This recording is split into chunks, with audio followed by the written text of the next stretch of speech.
talking. Hello, everyone. Oh, we're so scary. Boo.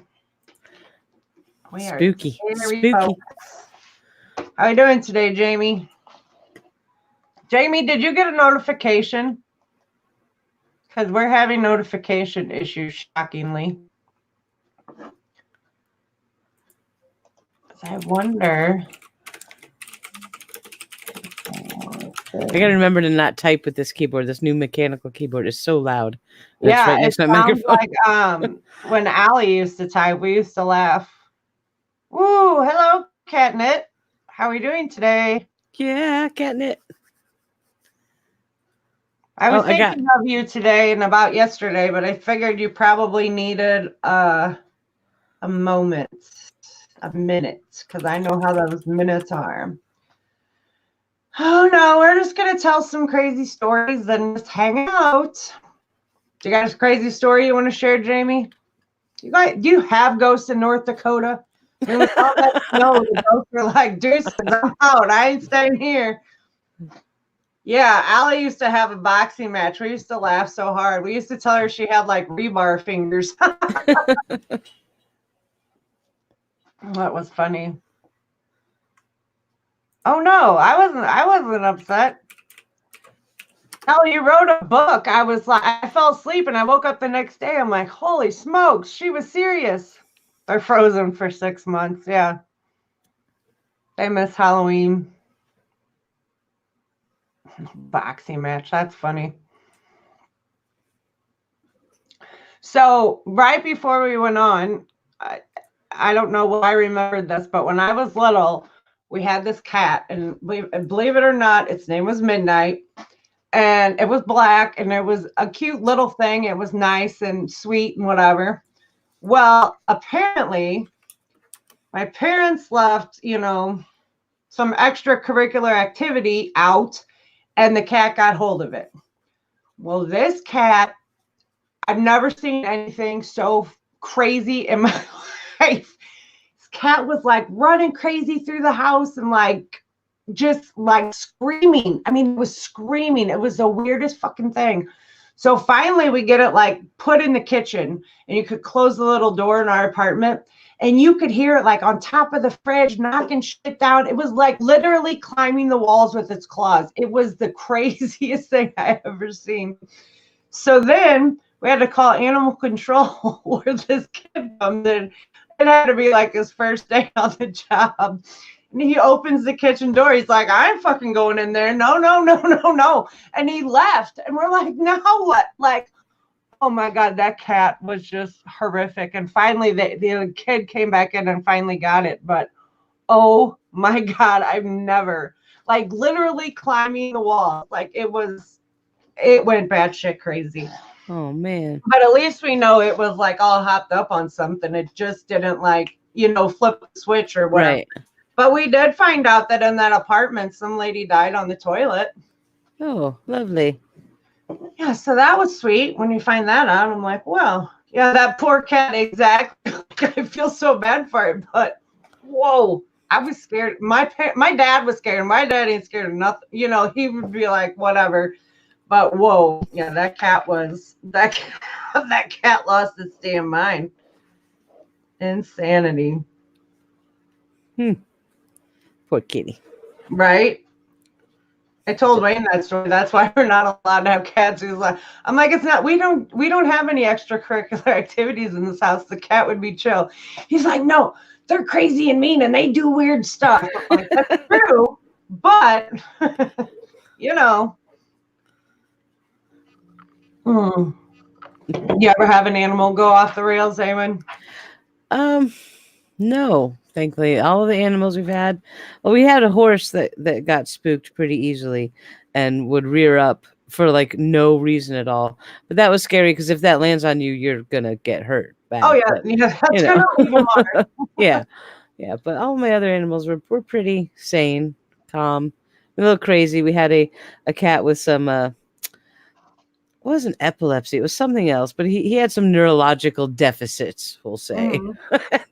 He was very special, big black fluffy thing.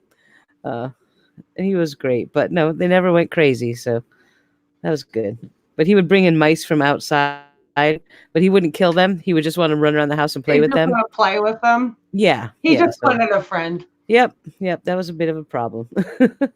No thanks. Like, keep your friends outside. Your friends aren't allowed in the house. Yep. That is crazy. So you were telling me that this time of year is like the new year. Yep, this is a big deal for folks in my little world. Well, um, explain that to me. I asked you, I was like, send me links. I'm not real sure. Like, like I'm interested. I like to learn, but I have a few questions, but I'd like you to explain it first, and then maybe you'll answer my questions before I have the chance. well, as you know, October 31st is modern day Halloween. But this does have roots in an actual ancient practice. This is pre-Christianity in the Celtic regions. They practiced a day called Samhain, right? And this was the end of October. Now, all of these holidays in this group were basically agricultural holidays. That's how they kept time throughout the year to know when it was time to plant, time to harvest, etc. And Samhain was the last harvest of the year. This is when you start settling in for winter. And so they built their local stories around this particular day. And this time of year is all about connecting with your ancestors.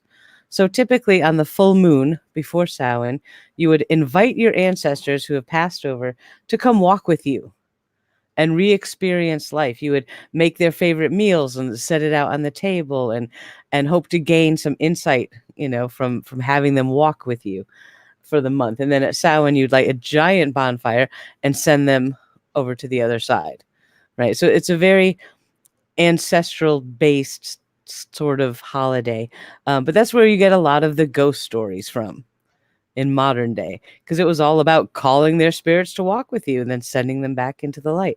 And October 31st, Samhain or Halloween, is the day typically known as when the veil between the two worlds is the thinnest and you can cross over and communicate and things like that. So it's our new year, and what we do a lot of divination, like tarot card readings, and see what's coming in the year ahead and what we've learned from our ancestors and keeping their memory alive.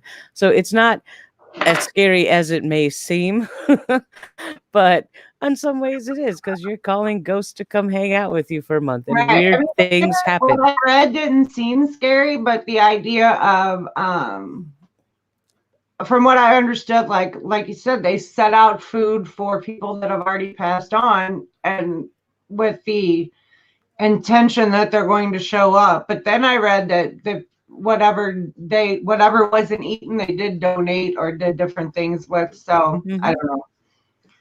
Yep. And so for me, as when I was living in Salem, of course, this is the biggest day of the year in Salem, because you've got all the witches and all the paganism and all this stuff. And it's my favorite time of year, bar none. I love this time of the year. I love all the history with it. I like the spookiness of it. And it's just fun. But yeah, this is our new year. So now we're getting ready to So pack you everything away. okay? Well, I do have a question now from what you just said. So they do the meal on the full moon before how or what would be our Well, house. So that see, would have been last weekend, correct? it would have been the one last month. So you want a full cycle.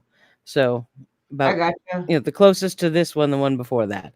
And you do, modern day pagans will do a ritual to draw the ancestors to them and then carry them with them all month. So every night when you make dinner, you set out an extra place for that ancestor, and just constant memories. And you put photos of loved ones who have passed on throughout the house. And you just spend the whole month really focusing on those that you've lost or have come before you to honor their memory. So it's a very sacred holiday, but it's turned into fun, but so I try to incorporate both into my world, to do the Right. fun Halloween stuff, but we also remember, like Mira just said, the Dios de los Muertos. It's a very similar thing. That's the Mexican version, where they celebrate the Day of the Dead, Yeah. and you decorate their tombstones and festooned with flowers and all sorts of things and big feasts, and it's the same kind of thing. So that's what a lot of cultures around the world have come to realize the end of October means. So it's a very natural thing, I think. Hi, Paul. Now, what I read, it was like the end of the harvest season. So the significance of the bonfire, what I like, my day got side railed because Wayne had an idea, but that they would throw like the animal bones and different things into that bonfire. Now, is that bonfire to help the spirits pass over, or is that to help them come in? The one on Halloween on the 31st is to help the spirits release to where they should be, the other Okay. world, the Summerland, whatever you want to call that afterlife. No, they don't sacrifice a farmer anymore. Right. Now, I guess what I read was looking more at the sacrifice of farmer. Now I totally lost my train of thought. So it's supposed to be like the ancient part of it, I guess, is like a 6-month cycle. Is that correct?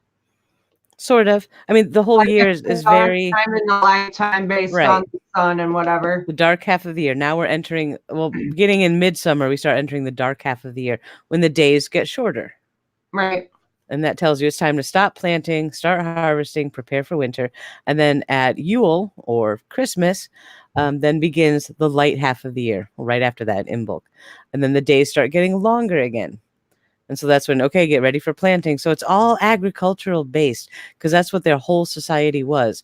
But it turned into a lot of mythology, a lot of stories to explain what was happening. So it's kind of fascinating to look at the history of it. Now they did some sort of what we would call trick or treating, but from what I understood, like people would go from house to house and like sing or do something, and they would get some like cakes or I forget exactly what I read, but there was some sort of, the beginning of trick or treating from what I understood. But am I wrong? No, you're not wrong. There was a lot of that. This was a very social event. The whole village would get involved in it, and they didn't have pumpkins to carve, but they had little gourds that they would carve with scary faces. Turnips. Yep, turnips and things, and they would put scary faces to keep the bad spirits away.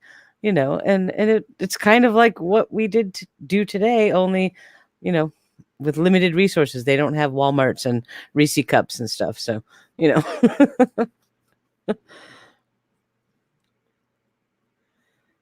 Yep, they did a lot of potluck style feasts and a lot of honey cakes, and the whole bonfire thing was a whole village wide. Everyone would come to the bonfire, and it was also a releasing time, so you could throw things in the bonfire to symbolize either something you wanted to draw for the new year or get rid of. It was a very symbolic thing. Lots of spooky fun. Okay. Sorry, Wayne came down to get my DQ order about pretzels and a shake. Okay, here's my question about like costumes or whatever. Did they wear costumes to hide from the spirits? Because that's kind of what I understood. Like people who were, I don't know, I was confused by it. But there was something I read about people wore costumes or something along the line of costumes to hide from spirits. I'm not going to say it's to hide from spirits, because the whole point of this season is to walk with the spirits. But there was a lot of what's called sympathetic magic that they did back then, meaning like if you were a hunter and you wanted to have a good hunt, you would put antlers on your head and maybe with the skin of a deer that you had killed before and run around pretending to be the deer. You would act out what you wanted to happen. Oh, yep, you can hear me? Yeah, there you go. Yeah, okay. You cut out for a second. I'm like, oh, crap. Oh, I'm here. But yeah, sympathetic magic. So that you would dress up as something you wanted to attract into your life. I gotcha. So there was a lot of dressing up of things. And if you've ever seen the movie Wicker Man, that explains that pretty well. It's a great movie. Very, very spooky fun. Okay. All right, he's gone. Sorry about that. I hope he's going to get me a pretzel too. Yeah, that shit's good, man.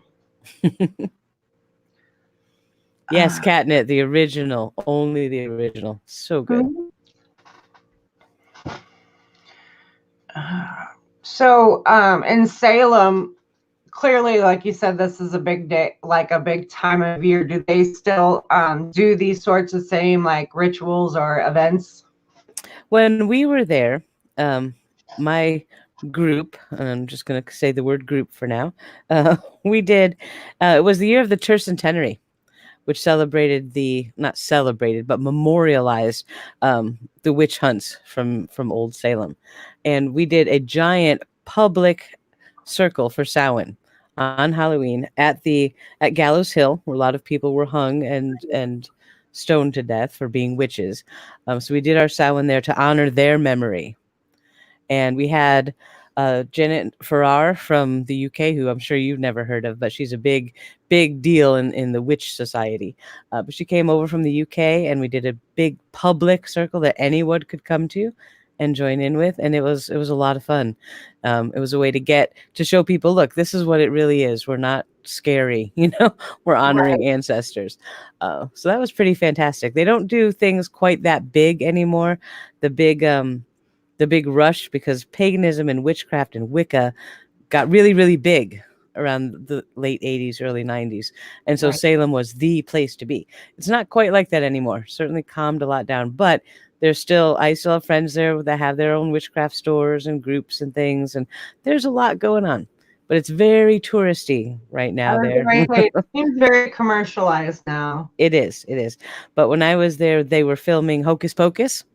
And we got to see them filming in the streets. That was pretty amazing. So yeah, it was a lot of fun there. Oh, sorry, trying to stretch my muscles, man. They hurt. Oh, trying to take you out. Yeah. Yeah, Salem this time of year is something to see. Imagine. I mean, there's all sorts of things popping up, like Live from Salem and all these different, it just kind of looks like Bourbon Street to me, It was very, very much like that. Everywhere you go in the whole city, there are things and people dressed up, and it was just so much fun. Oh, we had so much fun.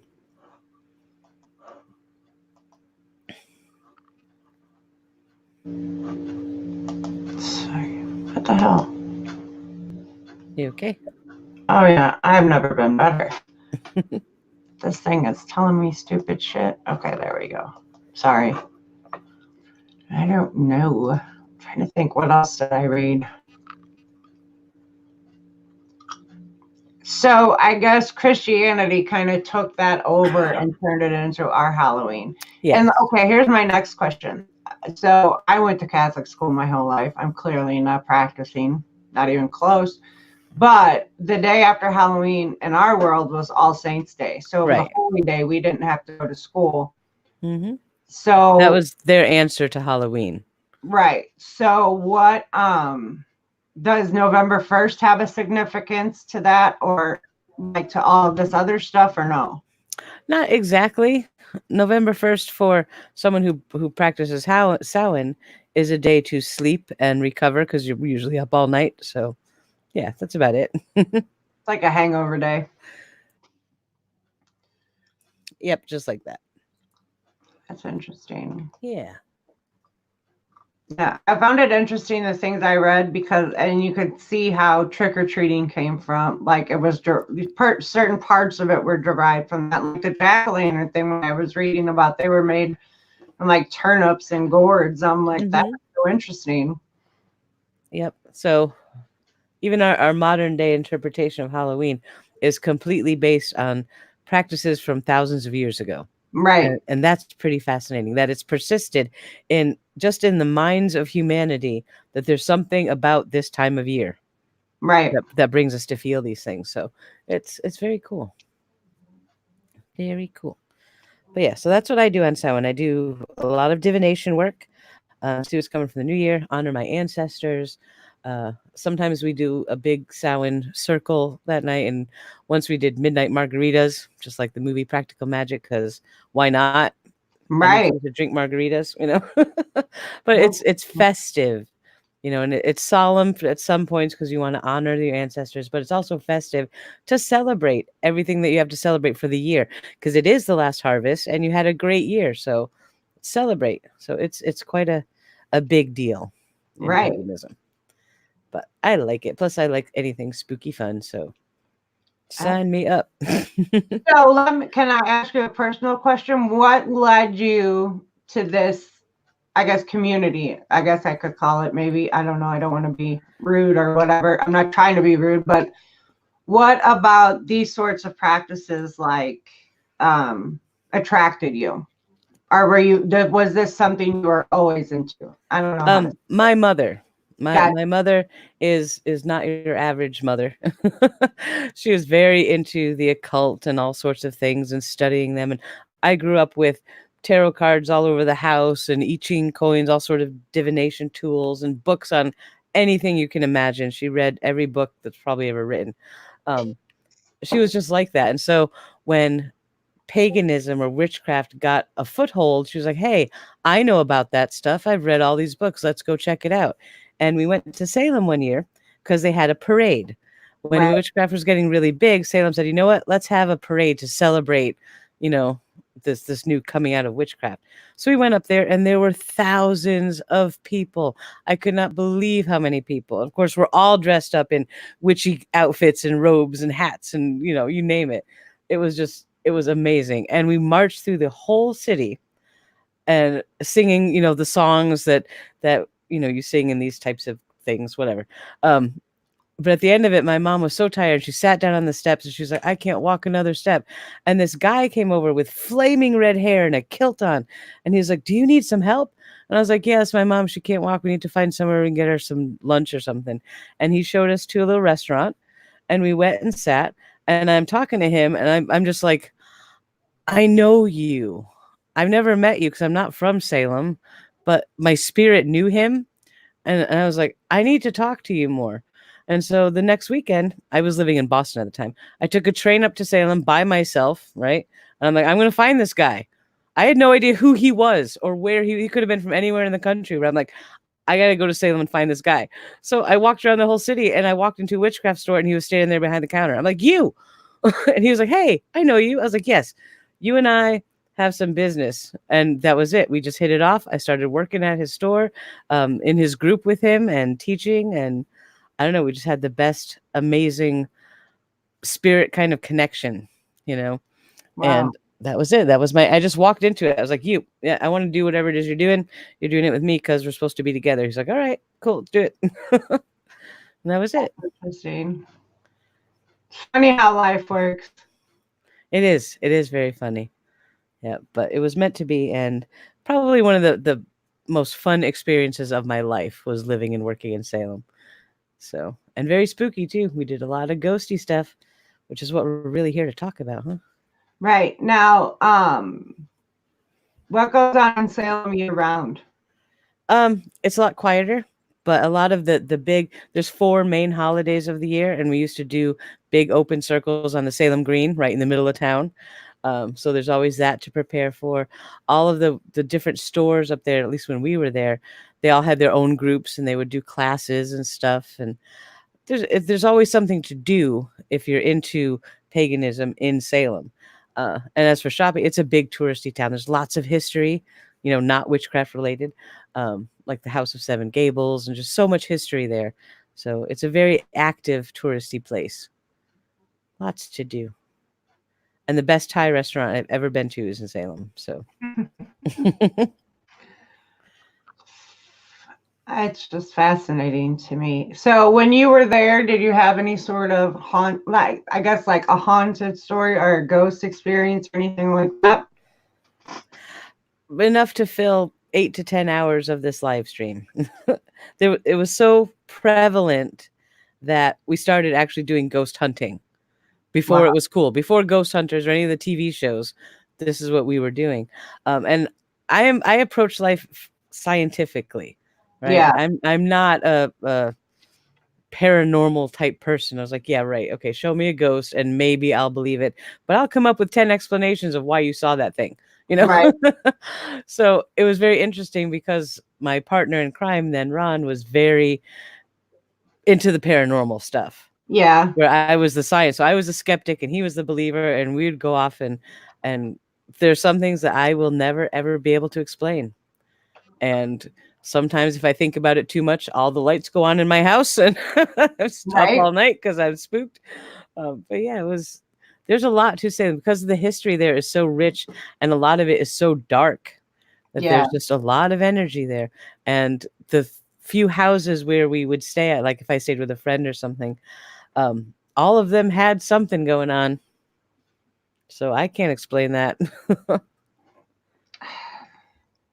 I'm like Wayne. Well, I'm not like Wayne. I'm totally different. But if something levitated or did something crazy, nope, not in my not in my line of sight. I'm out. I don't know. Yeah, one of the first things that happened to us, our store in Salem, if you went out the back door of it, it led into this big open, like old factory building that was not in use anymore. So it was empty, a huge cavernous sort of room. And we were recording out there because we were singing a lot of the chants that we would sing, but having it on tape so we could, use it in rituals and stuff. And it's a very beautiful chant we were doing.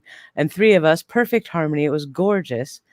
And then when I played the tape back, you could hear all this walking around that we didn't hear at the time, but like walking, like concrete shuffling, like really, really close to where we were recording. And I'm like, we didn't hear that. So we go out there and like, let's just be quiet for a minute. See if we hear maybe somebody out on the street or something. You could Right. hear nothing. And when we recorded it without singing, you heard nothing.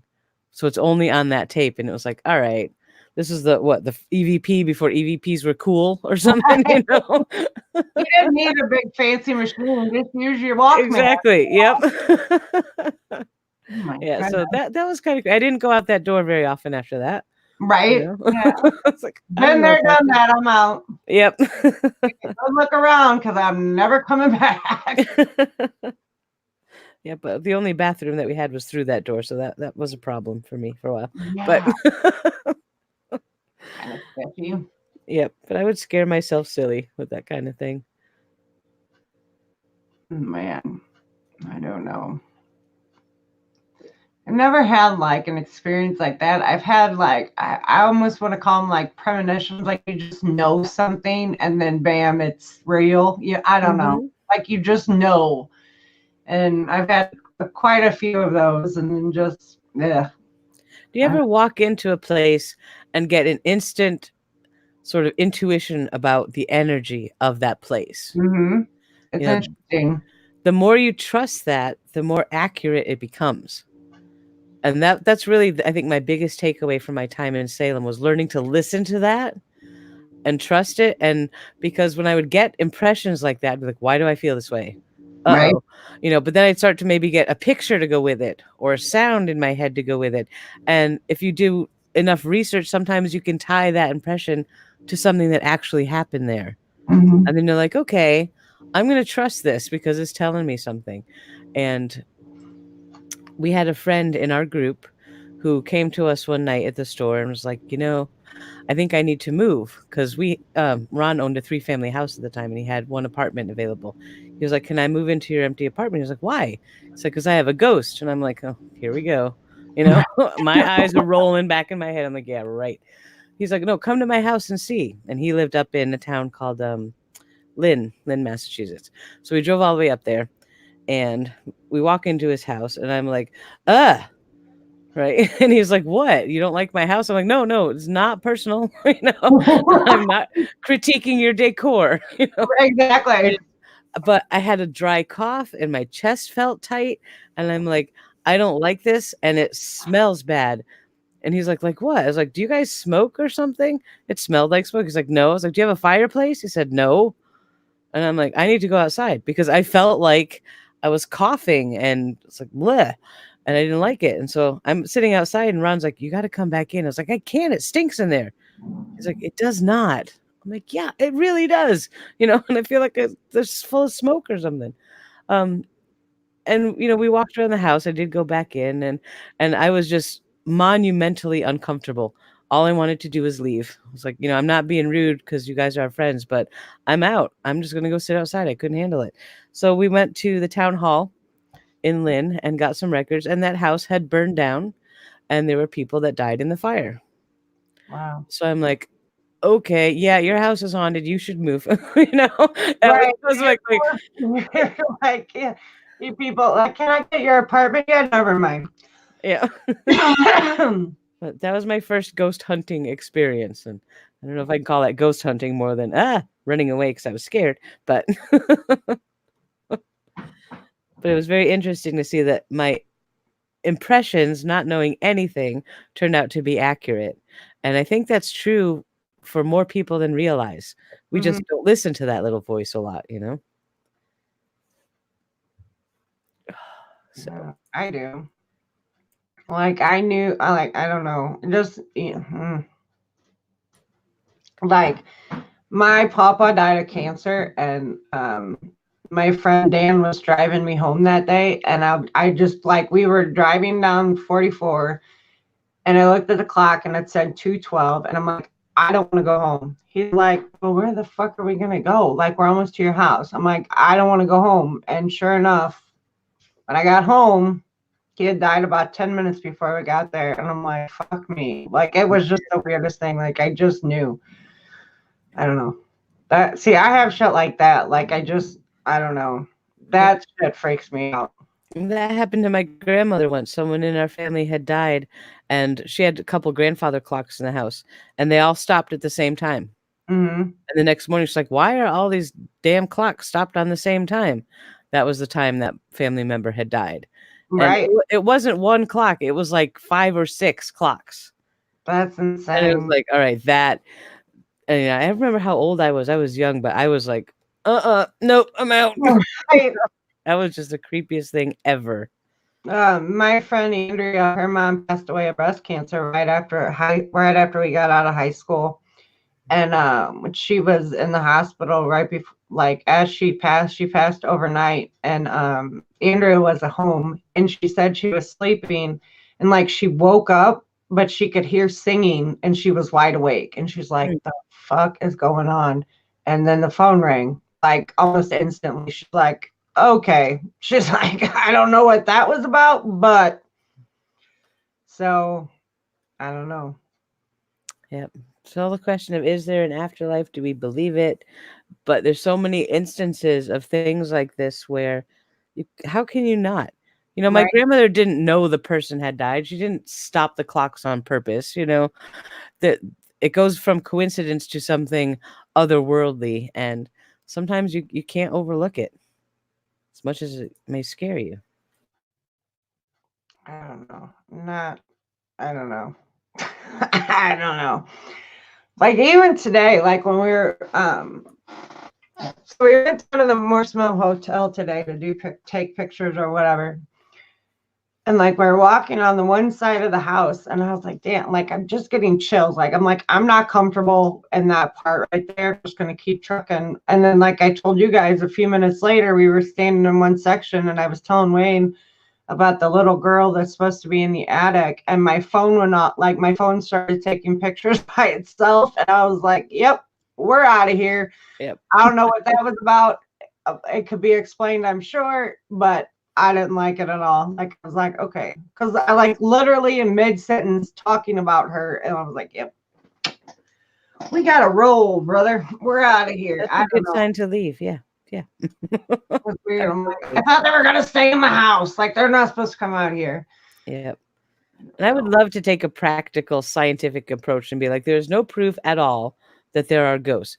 But my own personal experiences make me not able to do that because there is no explanation. Right. I can't quantum physics and photons and light. I can't explain it at all in any way. And so I'm open to the idea that maybe someday we'll have a scientific explanation. We just haven't figured it out yet. But at this point, I can't discount the things that I've seen and experienced. So, right. Yeah, I believe in ghosts. I really do. And sometimes I don't like that because sometimes they're a little too close. Right. When my grandparents first moved here to St. Louis, they had this apartment that was close to downtown. And apparently There was like an elderly couple that lived there before them, and the wife had died. And then not long after that, the husband passed away in the apartment. Well, when they got the apartment, like first few weeks were fine. And then all of a sudden in the middle, like at any hour, especially like they said, like at 4 or 5 in the morning, it sounded like somebody was cooking in the kitchen, like pots, pans. And at times they said you could like smell food. And I'm like, Hmm. the fuck? And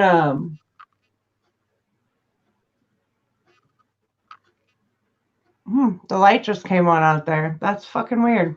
But anyway, for real, I'm not joking. Anyway, okay, I'm gonna close the door. Um, they could like smell food or whatever, and they said they could like walk up to the plane of the kitchen door and still hear it and smell it, but as soon as you broke the plane of the kitchen, it would stop. Yep. And apparently, the old man would take care of it, like make breakfast every morning for his wife and do whatever, and then they would sit out on the balcony outside the kitchen or whatever, and they would hear this all the time, and then it sounded like the door was opening to go to the balcony, but the door never really physically opened. You could just hear the sound. They said it was the weirdest thing. Well, one time my aunt and uncle were up from Arkansas to spend the night, and my mom and aunt were little, and my uncle said they were sleeping like on the pull-out couch or whatever in the living room, and you could hear what was going on in the kitchen, and he's like, gosh damn it, I'm trying to sleep, whatever. Well, about that time, they heard footsteps like coming down the hallway. And my uncle's like, son of a bitch, that ghost is finally leaving. Oh my God, what am I going to do? So he gets up and he's like ready to freak out. And it was my aunt going to the bathroom. He's like, oh my God. He's like, that scared the shit out of me. I didn't know what that ghost was about to do. Like, oh my gosh, that's funny. Yeah, it is funny. When after the event, it's funny. Right. During the event, it's not usually so funny. But yeah. But this is definitely the time of year. If you ever want to try ghost hunting, or you want to try to maybe work on your psychic abilities, because everybody has the ability to do, the psychic type things, to be like clairsentient or clairvoyant. But we just don't believe it, and that defeats your ability to do it. But if you ever wanted to do that, this is definitely the time of year, because as the veil between the worlds is thinning, and this is true in many cultures, not just paganism. Many cultures believe that this is the time of year this happens. So now's the time to go out and try it. So when is Day of the Dead? Is that That how? is November 1st, Dia de los Muertos, I believe, in Mexico. Because like for Christianity, that's All Saints Day. Right. Yeah. Okay. I love the like the Day of the Dead, like their costumes and their it's amazing to me. Mm-hmm. Insane. Yeah, and it's weird for me about Halloween, because the spooky factor is a big deal. I love scaring myself silly, so I like to play into that. But it's really not about that at all. When it comes like Day of the Dead, oh, skeletons everywhere and these sugar skulls and all this stuff, and oh, it's spooky. No, it's honoring their ancestors. Right. It's beautiful. They're not trying to scare anyone. Oh, it's some of this. It's just gorgeous. I think. Yeah. Pretty neat stuff. Mm-hmm. And like the bookshelf behind you, I want to decorate my house like that all year long. I think that's glorious. Well, thank you. The upstairs is pretty covered too. I love it. I don't know. Like tomorrow, we're supposed to go down to the Limp Mansion for lunch, and I'm pretty excited about it. Definitely. And that's a good place to, before you walk in, just center yourself a second. And then as soon as you walk in, close your eyes for a second and let yourself feel what it feels like, without any judgment or preconceived notions, and see if you feel anything. Because if you're open to that energy, you might get some impressions, which would be really interesting. Don't tell Wayne that, because he won't go. But right. I think they say that there's what is it, 9 identifiable spirits there. like Mhm. 9 different like they can tell. There's so many accounts that you can tell who's who. I'm like, huh, interesting. It is, I and go you by got and I'm like, hey, you need to wear a button-up shirt. He's like, why? I'm like, because sometimes buttons just fly off shirts down there. He's like, fuck that. I'm wearing like, like, I wear no button-up. It must be kind of weird and just walking around pink. that's funny. I Yeah, you don't gotta when stories like that persist over so many generations, know. it's hard to dismiss it as Right. somebody just, playing And tricks these on themselves. stories for that place started in the 50s when it became a boarding house. Like Mhm. people immediately were like, no, I don't care how cheap it is. Like there's something strange going on in there. And then in 1975, when it was purchased by the family that owns it now, immediately they were like, okay, this is weird. And all their work that like they had workers walk off the job like the first day because they were not having it. Hmm. Um, That is creepy. But yes, I'm definitely going to come visit you, and we're going to go there because that's awesome. One of my, I don't claim to be a psychic. I am not one of those psychic things. I do believe I have a lot of clairvoyant abilities, which is sensing things. Right? right, I don't see movies. I can't, you know, whatever. But when I walk into a place for the first time, I get a lot of very powerful impressions. And so walking into someplace like Lemp Mansion, I would love to see what my brain will come up with, before right, looking around. Like I'll walk in with my eyes closed just to see what's going to come to my head. What am I going to feel? Because I love doing that. It's so much fun. And especially when you can prove it to be accurate later with research. And there's enough history on Lemp Mansion, so we'll know if I get anything accurate or not. right. So that'll be fun. The history to that place is insanity. I Hmm. mean, just insanity. Yep. And then you got to wonder, do locations retain that kind of energy? There's a lot of tragic events that happened there, and the family that lived there wasn't all right. So No. did that energy linger in that location? It's quite possible. So Yeah, there was multiple suicides in the house. There was claims of a murder in the house, and then the tragic deaths of other people. Just horrible. yep. But amazing that we as people can go in there and feel this stuff. So I don't know. I think the fact that those stories started, 75 years, whatever it is, yeah, literally 75, 70 years ago, it's hard to discount to have so many people from so many different, walks of life and time periods to be like, no, this place is weird. hmm And you can go and stay there. They have 5 different suites. not sure I'm willing to do that. I don't know. I think I'd be more inclined to stay down the hill at Morse Mill, actually. Yeah, I don't know why, just because because that you connect better with that energy. That's I why. guess so. I don't know. But the Lit Mansion, we'll see what happens tomorrow. Maybe I will want to stay, but I Maybe don't. we'll try that. We'll go to each one. Right? Just make a week of it. One There's night a at each video place. of a guy who spent the night there on YouTube, and it's interesting because at the end of the day, like the staff leaves, like you're in charge. Like you can just hang out in the building and whatever. Like I was like, yeah, no. And this guy ended up being the only person there. I'm like, are you shitting me? Like I'd be out. I don't think I could do it alone. We'll take Linda. She'll protect us. I don't know. And literally Highway 55 like runs right by it. So there's constant, you know what I mean? Like constant sensory, like boom, Yeah, boom, boom, boom, boom. So I don't yeah. know, man. Ugh. It'll be fun to try though. Yeah, Catnet. Was it Lemp Mansion that has the murder mystery dinners? Yes, That would be fun. they do.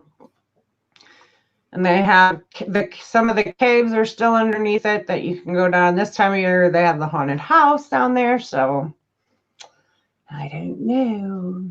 Excellent. Yeah, it'll be definitely interesting. I'm excited to see. I'm excited to see it now that I know the full history. I've lived here my whole life and I've always known about it. And I just knew that there was like most of the family committed suicide there, which is kind of true. I mean, well, that part's true, but then the other stuff that happened in there, the, tragedies that took place, but just it's mind blowing. And then to know like that people claim there's 9 identifiable spirits there. It's like, whoa, that's a lot. Definitely. Now, the most haunted place I have ever been to in my life is in Connecticut. Not even in Salem. It was the Green Lady Cemetery in Farmington, and for me going there, because someone in my group at the time said, "Oh well, all the kids go there because it's supposed to be haunted." I'm like, "I want to go. Let's go. Right. Sign me up." So of course we drove right out there, um, and because I have a background in paganism, which involves a lot of spirit work, I knew certain things that would help. Like if you go ghost hunting, bring a couple big things of salt with you. For the love of God, take your salt. Um, it's you see it even in the TV show Mhm. Supernatural. You circle yourself in salt. They even did it in Hocus Pocus, and it keeps the spirits at bay. For I don't know why. There's no explanation for that, but it works. Okay. So trust me, because the first time we went there, I didn't bring any salt or anything, and the car wouldn't start. Of course, he parked it right at the gate of the cemetery, and that's where the flow of energy will come through a cemetery. And of course, when we went to leave, it wouldn't start. So we're all screaming and hysterical at that point. Blah! And Trapped if in the that would cemetery. have happened today when we went to go visit the serial killer, Wayne would have died on the spot. Yep. Oh my God. He would have died on the spot. That would have been the end of Wayne. Yeah, so the second time we went there, we parked across the street away from the gate and circled the Jeep with salt, and we never had another problem. So I'm a firm believer in making circles of salt to protect yourself. Um, but the things that we saw and heard and felt there, and this is in the middle of the woods. It's not like there's anything around you. There's no street lights. There's nothing. You are there in the middle of the woods at this like 17th century cemetery, and the experiences there were beyond belief, and to this day I wish I could have an explanation that would make sense, but there's just nothing other than the only thing you can think of is it must be paranormal, if there's no other way to explain it. But the energy, that's why I did a lot of energy work, because we would go there and sometimes it would feel angry and you'd be like, I don't think we should be here tonight. Or sometimes it would feel really peaceful and really calming. And so the energy of that place would differ so strongly just from night to night. What explains that? There's no psychological explanation for it. There's no physical explanation. And we would do things like we would sing, even like Amazing Grace or whatever. And Yeah. the energy would change instantly. And sometimes when we'd sing, then you'd start to see things like you were waking something up. And I was like, we really shouldn't be playing with this. This is not a game. But it was almost like we got addicted to it. Like we would go home and we'd all have dreams about it every night. And we couldn't wait to get back there. Yeah. And we would sacrifice other things that we should be doing to have extra time to go there. And it was like, all right, this is Right. getting unhealthy, so we need to stop. And it was very hard to stop. So we had a strong connection to the energy of that place that I didn't think was psychically healthy. So we had to break it. But if I ever wanted to show someone a ghost that was not a believer, I would take them there and be like, here, just stand here, put salt around your feet. All right, stand there and watch. That's it. Stand there for 20 minutes and you will see something you cannot explain. So that is and if I was in Connecticut, I would be filming from there right now. Wow. Catnip wants to know if you ever played the game Nightmare. I don't even know what that is. I've never heard of that. What is it? Tell us I'm not about sure it, we want to Catnip. play this game, but let's try. Yeah, I don't even do the games like Bloody Mary in the mirror because I'm terrified. I'm like, nope, I'm not doing that. That's asking for trouble. Mm-mm. Right. Like what is it, Bloody Mary and the Candy Man, and I don't know, there's a few of them. Yep. I don't Why believe in does a asking for feather that kind stick of to the trouble. board? All that. Yep. Yeah. Well, there's a physics explanation for that one. So that one isn't mystifying to me. But the other two, I'm not going to stand in my mirror and try to summon a spirit ghost woman thing. Are you nuts? Why I would you didn't do want that? anybody else in the bathroom with me. I'm flying solo in that room, but thank you. Yeah, it's like Ouija boards. No. I don't like them. I have used them, but we use them in a very specific setting with a lot of protections, a lot of magical type protections that you use to set up the space so things don't get out of control or linger. Because you Right. don't want something to I hang got around. the little shot glass. Where is it? Right up there. And I was like, oh, this makes me think of Awen. And I was like, Yep. yeah, it's just little and it doesn't do anything. And that it's just going to sit there. I'm not a fan. I hate that they're in like the game aisle for kids and it's like age 8 and up. I'm like, oh, there's good news. Yep. Yeah, Like I in a don't. few years, Aiden could like make friends. No thanks. Yep. I don't believe that Ouija boards are toys. I believe they do work in a sense if you have the right intention using it, but they're dangerous because that's a door you probably shouldn't open. I don't know about that. No, no. Damn, I just was gonna say something and now I forgot what it was. Shit. What the hell was it? I don't know. It'll come back to me in a second, I guess. Katniss says that Nightmare is a TV or board interactive game with characters like Elizabeth Bathory in that. That does sound spooky and fun. I will look that up. Huh.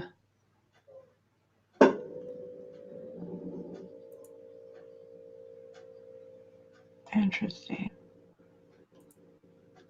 Damn it. I was gonna say this. I hate when this happens. It just makes my head hurt. I'm like, damn, what was I gonna say? This is why I write things down. I don't know.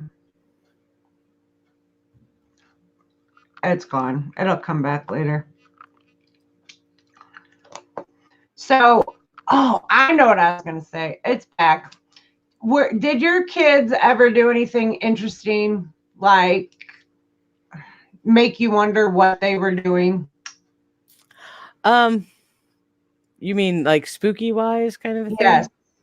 Well, I'm not sure because for me, I was always looking for that and open to it.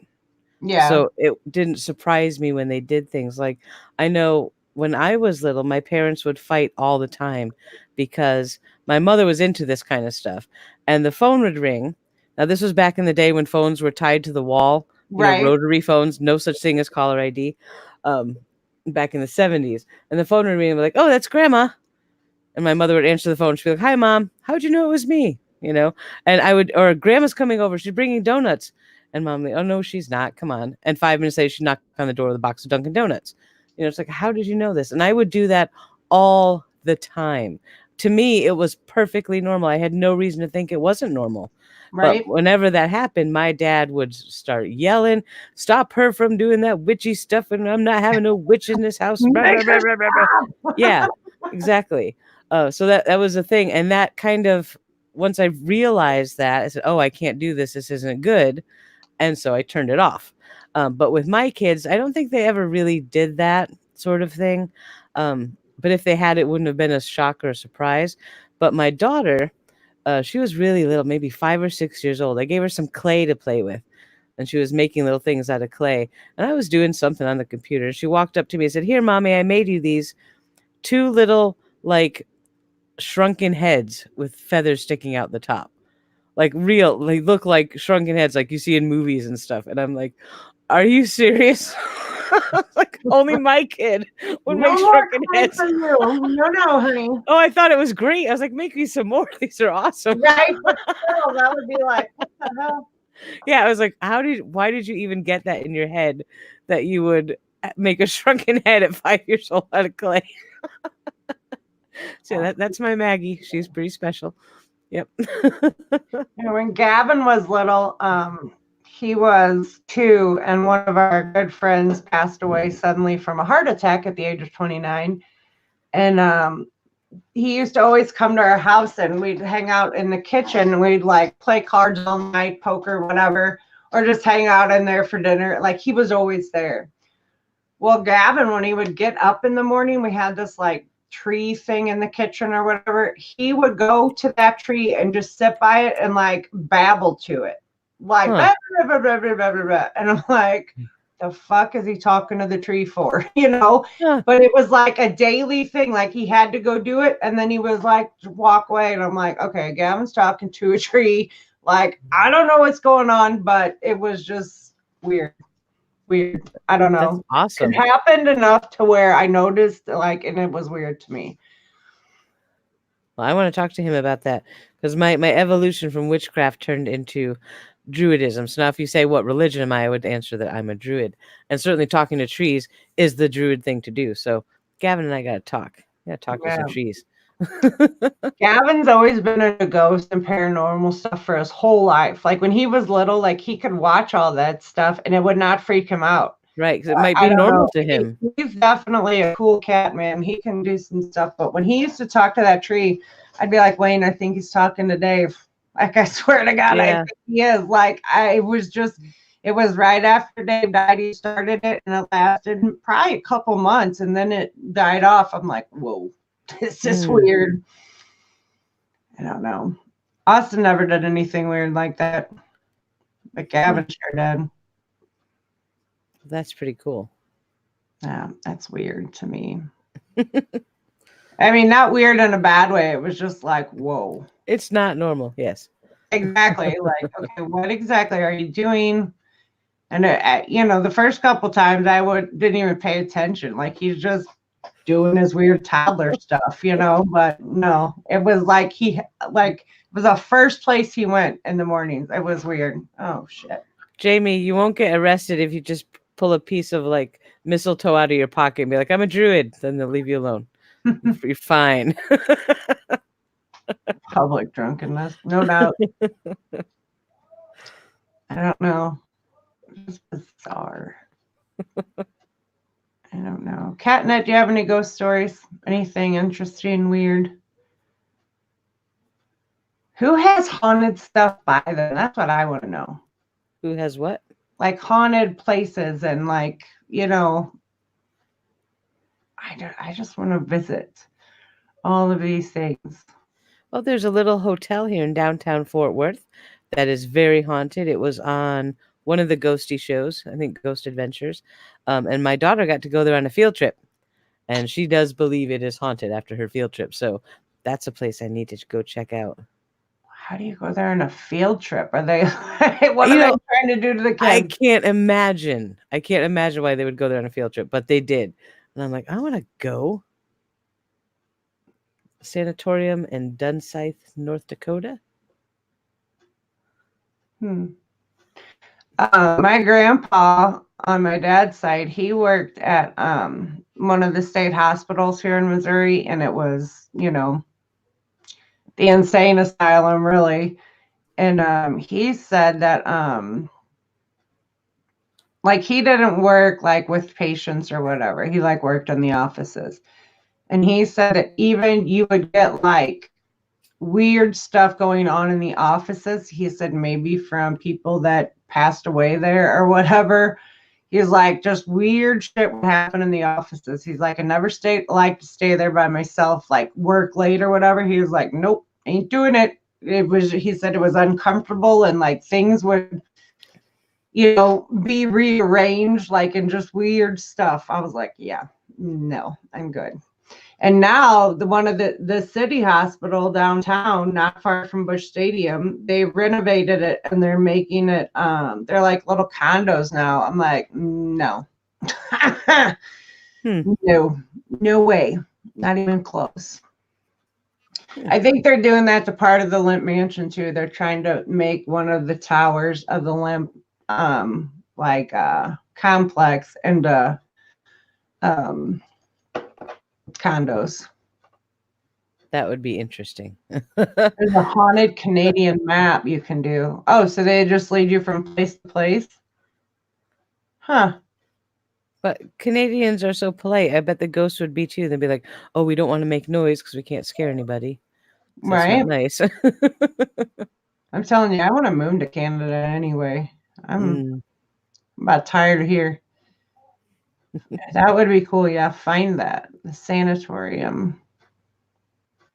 Hmm. Well, I had an experience at a church once in Connecticut. My cousin ran a non-denominational spiritualist type church, and it Yeah. was this tiny little old white church building. Like, it was tiny and just enough room for maybe 30 people inside max. Super old. I think it was built 18 something. So it's a really old, very typical, kind of like, you ever watch the Muppet movie, that little church they find when they're driving? It kind of looked like that. Tiny little white backwoods church. And she wanted me to go there one night to give a class on a topic I was doing. I said, okay. And I'd never been there before. So we got out of the car. She's like, I'm not going to say anything. Just go through and tell me what you think. I'm like, okay. So the first thing I get out of the car and I look up at the belfry, this big black bell up there. And I was like, ugh, I don't like that. And she's like, okay. So we go inside and walking through the door. As soon as you open the big wooden door and walk in, it's like walking physically through Jello. It's like hard to walk through it. And I'm like, what on earth is that? That felt really Jello. weird to me. Yeah, I've never walked through Jello. Like there's no other way I can explain it. That's what it felt like. And then we get inside and I'm looking around. And I felt better once we got in the main area. And then where she put the chair and stuff for me to give the class, the whole time I'm like, okay, now we're going to talk about this. I was like gasping for air the whole time I'm trying to talk. And I'm like, what is going on? This is nuts. Right. So after everyone leaves and everything, and we're closing up the church, and I said, what the hell's wrong with this place? And she said, well, you didn't like the belfry. Somebody hung himself up there about 100 years ago. I'm like, oh, thanks for telling me, and the door, walking through the door, because I looked at her, I was like, that was weird. And she's like, uh-huh. She's like, that was where she had put a giant protection thing on the doorway. I was like, okay, well, I felt that. But then when she sat me, she's like, I wanted to see if it would affect you. There's like a vortex of really high energy right there. And anyone who stands there, that's why they move the podium to the side instead of right in the middle. She's like, we had to move it because you can't stand there because you just get out of breath and you get dizzy and lightheaded. She's like, everybody that stands there feels that. I'm like, huh. And you didn't think to tell me any of this before putting me in front of people to give a class. She's like, nope, I want to see if you'd get it. And so then when I went there the following weekend, we went out back, and it's deep, deep woods back there. And there are some very strange markings and things. I'm like, what is this? She's like, this is a Native American burial ground.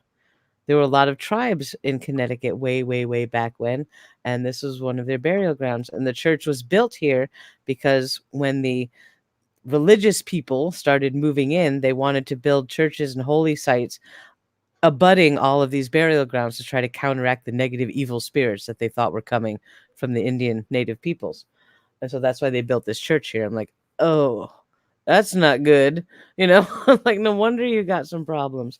But it's such a creepy place that, I don't know, I miss it because walking there, you feel like a different person while you're on that property. It's so powerful. And man, I need to go back there someday, and I'll take you with me because it's scary. Go right ahead. There is a vortex room at the Limp Mansion, and nobody's allowed in it. Oh, really? Oh, I want to go in there. I'll show you this little post. Hold on.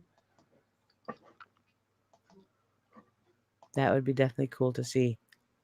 Yeah, but you're not allowed. All right, Catnet, you're coming with us. We're going to spooky places. So the nursery room of the Limp Mansion is one of the few rooms that nobody is allowed in, located on the second floor just to the right of the main staircase. The doorknob shows wear and tear of people trying to force their way into the locked room. Many psychics believe that the room is the location of a portal or vortex and is the heart of the Limp Mansion haunting.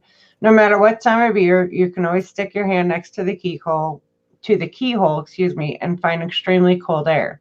Some have seen what looks like a figure on the other side of the door looking through the frosted glass. Some have heard screaming, while others claim the door mysteriously unlocked and open. If you ask any member of the LIMS staff what the room is used for, they always say storage. Mm-hmm. I don't know. The vortex.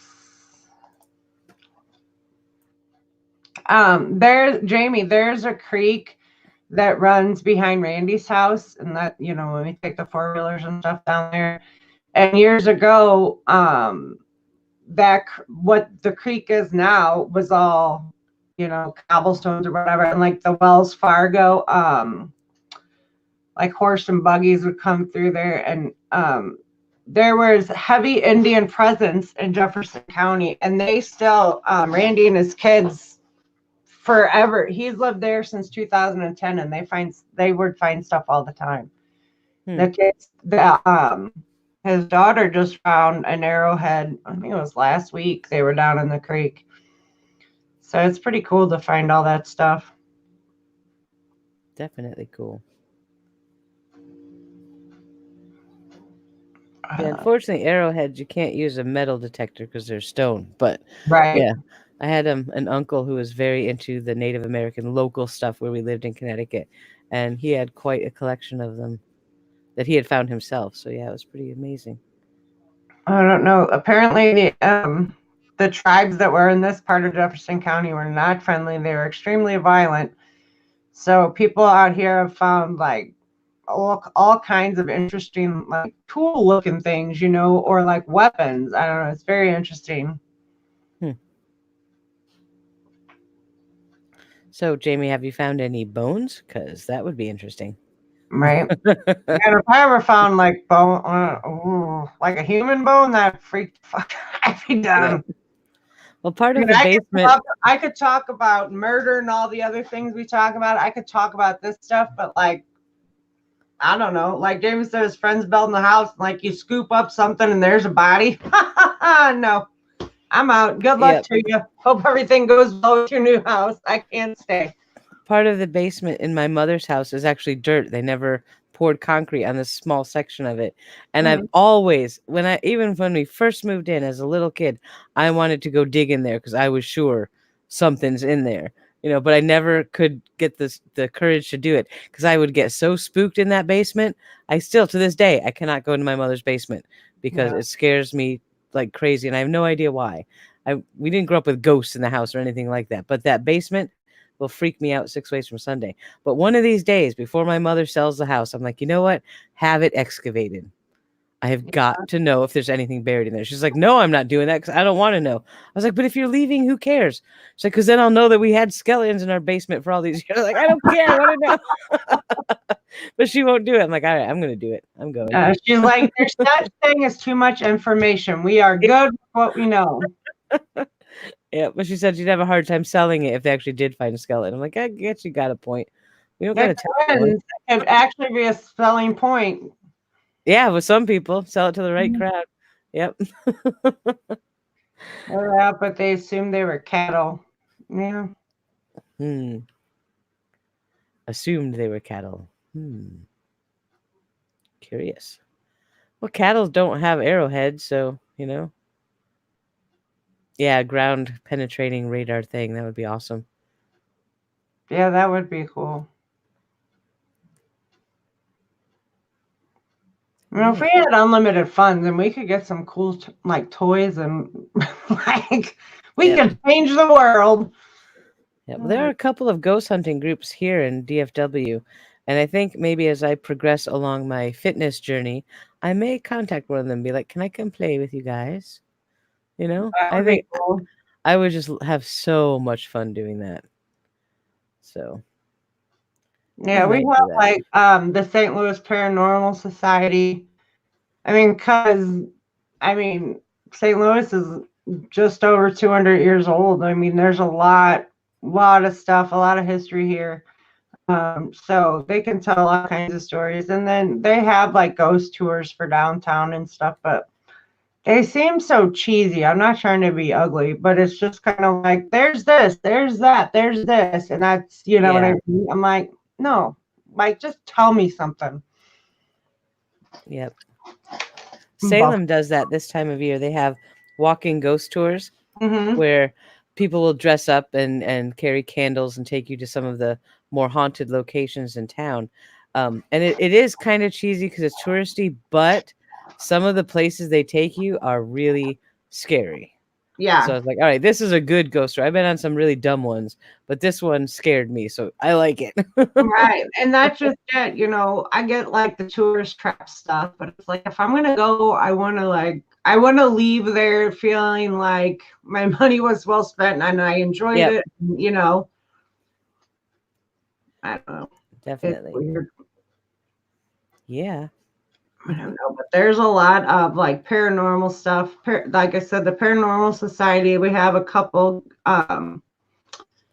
There's a guy, what the hell's his name? I want to say his first name is Don, but he does a lot of like the paranormal history here. Like he can take you on tours of all the places here and like just he can tell you everything you ever wanted to know and then some. He's very knowledgeable. I cannot think of his name right now though. That would be fun to do. I like to do stuff with him because he explains like the history and why people believe that this is who's haunting or this is like he can break all that down. Oh yeah, like the stuff I've already done for the Limp Mansion stuff. It's just mind blowing. The history is I think it's going to be more interesting than well I believe it already is more interesting than the hauntings. Yeah. Yep. Because the history, then you could see like, okay, I could see why these people would hang around. But then on the other hand, I mean, if you like choose to take your own life, doesn't that mean like you're ready to get the hell out of here? Like I don't understand it, but Yeah. exactly, Jamie. Stay home and watch shit on TV. That's how I felt with Wayne today. I was like, yep, if nothing crazy happens, he'll be fine. If something does, he's gonna die of a heart attack on the spot. Man, I wish I would have Oh thought ahead man. and acted like the car wouldn't start when we left that cemetery, though. Oh my Oh. god. Maybe I'll have to do that tomorrow at the Limp Mansion. Poor Oh man. Wayne. But yeah, going to visit that grave of that serial killer, that was weird. That's pretty exciting. That's like That was wow. really weird. I was like, oh, there's Bertha. Like some of her victims are buried there. I don't know. It's just bizarre. That was weird. Yeah. Jamie gets in trouble for shooting at ghosts. That would not be good because it doesn't hurt them. Right? I don't know. Besides salt, what else is supposed to protect you? There's a lot that you can do. If you're going to go on a ghost hunting adventure, you want to carry salt water. Okay, because you can't really sprinkle salt around you every time you take a step. That's not going to work. But you can sprinkle salt water, and that helps. Hematite, it's a natural stone that you can carry. It's black and kind of metallic. So We have it's a a, lot of that here. hematite is great to carry if you want to be protected. Um, there's a lot of like talisman type things that you can carry. I mean, there's so many things that you can do to protect yourself from spirits attaching themselves to you or touching you, kind of thing. If you don't want any kind of physical whatever, stay out of my space. Like I told you to tell Wayne, I'd put a protection spell on him for let mention so nothing would get in his personal space. There's a lot you can do to do that. And it's funny when I'm watching like these ghosty shows and they don't do any of this, you Yeah. know, and of course not because they're not, pagans. They don't think that way. But I'm like, oh my goodness, you got scratched. I told you if you had just brought the salt water, you would have got scratched, you dummy. I'm yelling at the TV. Don't you know any better? Yeah. So, yeah, there's a lot that you can do to protect yourself, and it's important because you don't want to impact the spirit world, and you don't want the spirit world to impact your world, because the two should not meet. But some of us are a little crazy, and we want to go see. So, Yeah. I'm yeah. nosy, not gonna lie. Yep. So the story, like The Exorcist, the movie, like the true Oh, story of that happened here too. I've been by the house. I've actually did like volunteer work in the hospital, in Election Brothers Hospital, which is super scary. Just in general, they have a lot going on there. So how do you feel about stuff like that? Well, when it comes to demonic entities and things like that, I have very, very mixed feelings. I did a lot of research on the true story behind The Exorcist and the Jesuit priests that intervened and Mm-hmm. all of that. I have mixed feelings because in most of the cases, you can see some very clear, very powerful psychological problems. But at the same time, there's some things that you can't explain just with psychology. Mm-hmm. You know, you can have all these psychology issues. You can't make something fly across a room with Right. psychology. You know, it doesn't work that way. So I have mixed feelings on it. From my own experiences, I do believe that spirits can attach and cause harm and things like that. Are they demons? I don't know, but as good as explanation as anything else, you All I know. know is that's the scariest damn movie I ever seen in my life. Yes, and knowing that it's a Oh, true story, yeah. yeah, and it happened like in a half an hour. I can be at that house. Like, no. Yep.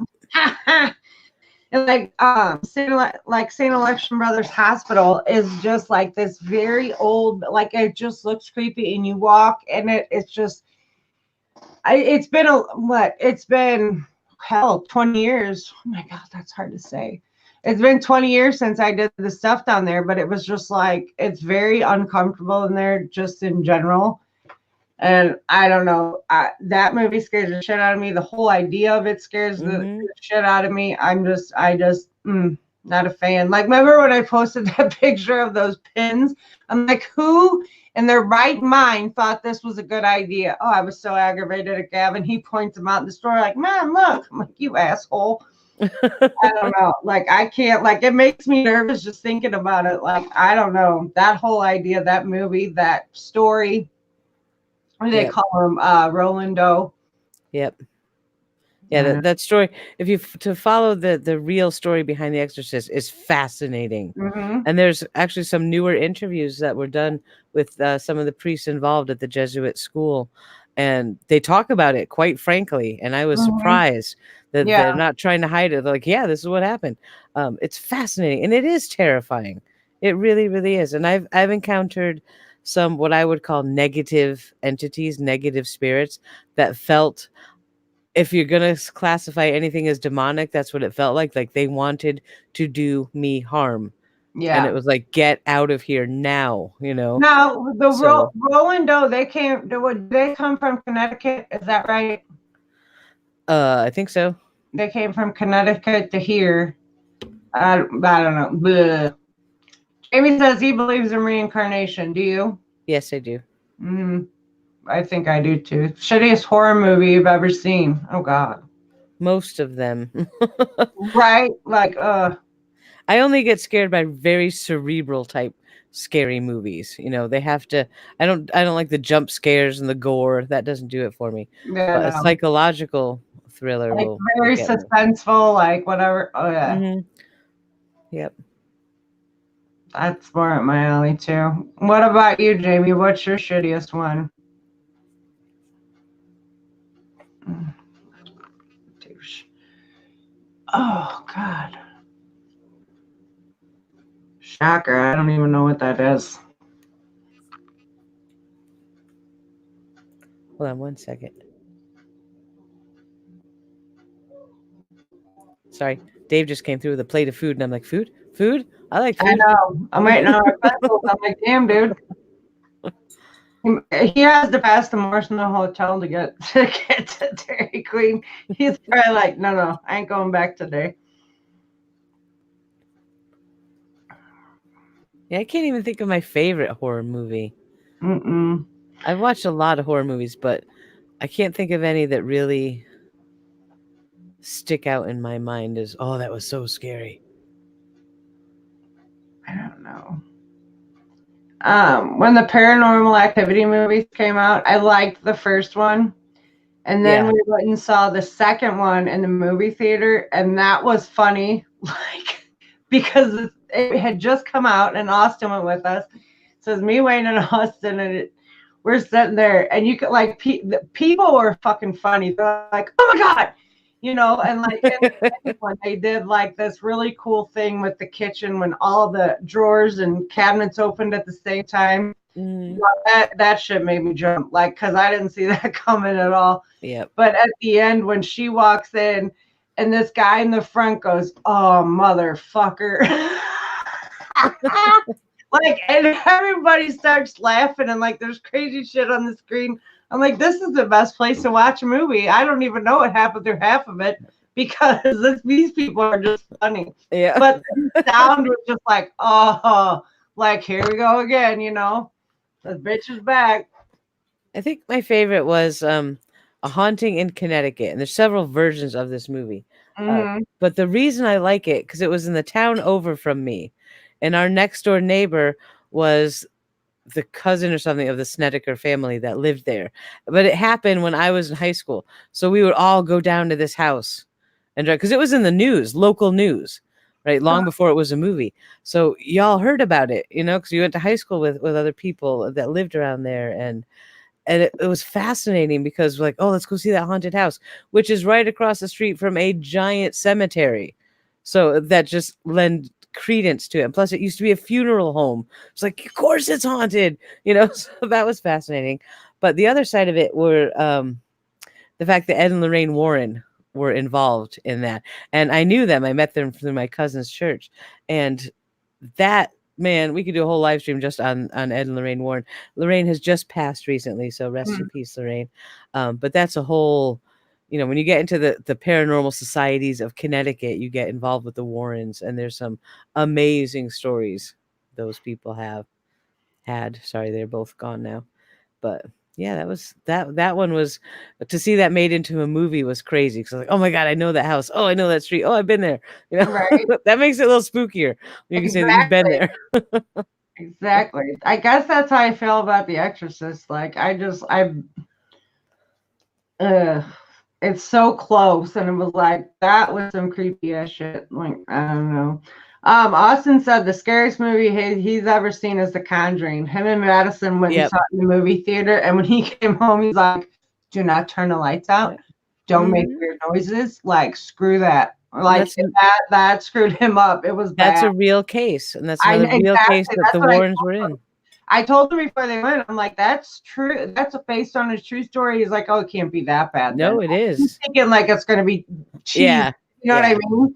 I'm like, good luck to you. And he came home all fucked up. Madison's like, I thought it was cool. And Austin's like, oh, Dad, I need my mom. Austin's freaking out. Yep.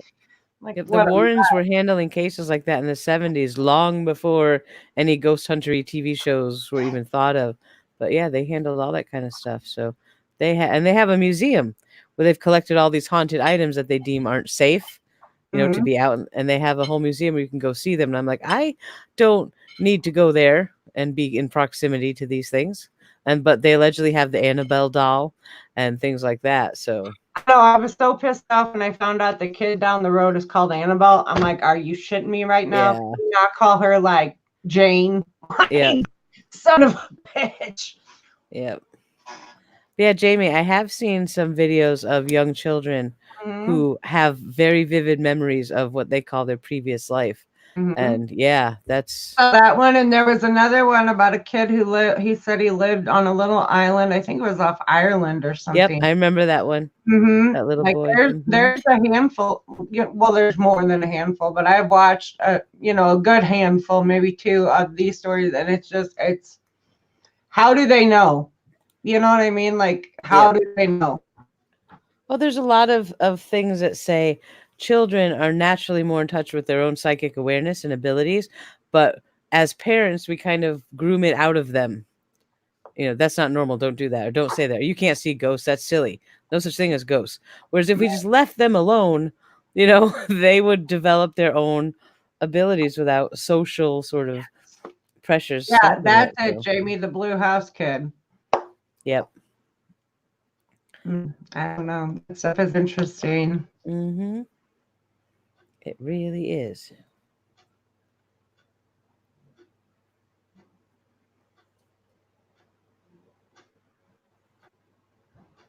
I hear your clock ticking. That's a good Isn't spooky that Halloween weird? sound. So bizarre. Where are my pretzels, buddy? Chop, chop. Yeah, the reincarnation stuff is cool. Yep. So this live stream that we're going to do with Linda about Salem, um, we're going to do some readings there, I think, right? If that's what you want to do. You said this Yeah. is a good time of year. It is the best time of the year, so I can probably handle maybe 4 or 5.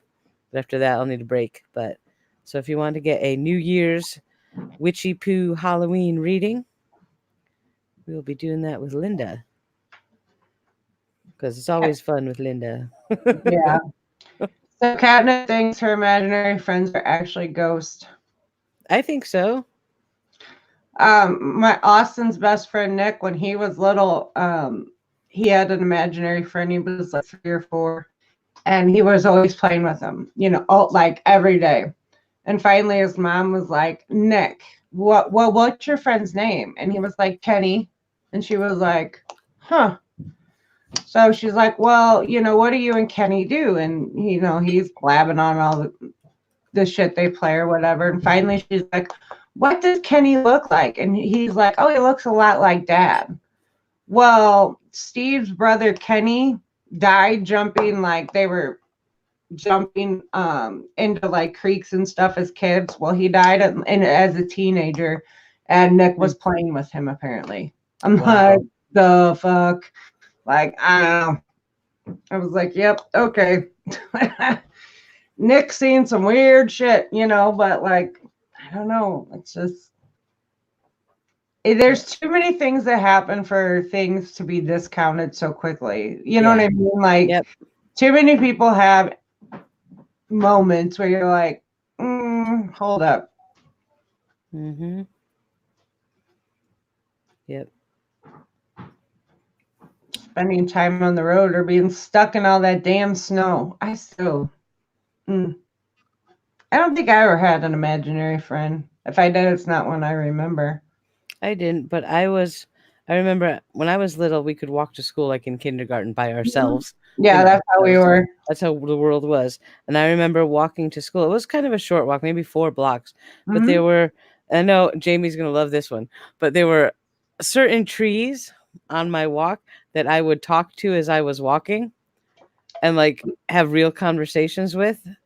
And one day I told my mom about it. She's like, "Oh, well that tree is my friend, and he was telling me stuff about blah blah." My mom's like, "Wait, hold up, just hold a second here." Because I would tell her, "Well, he was telling me stuff about the clouds and the sky and angels and this and that," and she'd be like, "Hey, stop talking to the trees." Hold on, here comes one. I'll be right back. Okay. But yes, even when I was knee high to a grasshopper, I was talking to trees. And I didn't think it was weird until my mom told me it was weird. So, but I didn't stop doing it because what does she know? The tree's got something to say. Someone's got to listen. But yeah, tree talking. Who knew it would lead to a life of druidism? I don't know. See, Gavin was talking to trees when he was little. I'm telling you. At least that particular tree. Yep. But it didn't start till after they passed away. So I'm just fucking weird. Could have just been sitting up in the tree. Right? I'm like, oh my God. Like, go. Don't you have somewhere to go? I mean, I'm not being rude, but damn. And that brings us back to the point of Samhain. The whole point is to cross over any of your ancestors or loved ones who are stuck here, to help them cross over into the light. So that's the whole reason for the season. Yeah, but I guess maybe some people are selfish and they don't want them to. You know what I mean? Yeah. Right, hold on 1 second. Okay. Denise is getting snacks from Dairy Queen. And do you want to hear what happened to me? Jamie, you'll appreciate this. I've just started last week a whole new life of health and fitness and wellness. I'm going to the gym. I'm on a really good diet and all this stuff, right? I've been killing myself working out. I'm in so much pain. But my daughter's in the hospital, right? So I had to go visit her today. And I can barely walk as it is because I destroyed my legs on Thursday and they're still healing.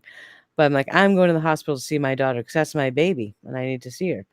And we get down there, and the road right before the hospital is all closed off. And there's all these people walking around. Like, what on earth are all these people doing down here?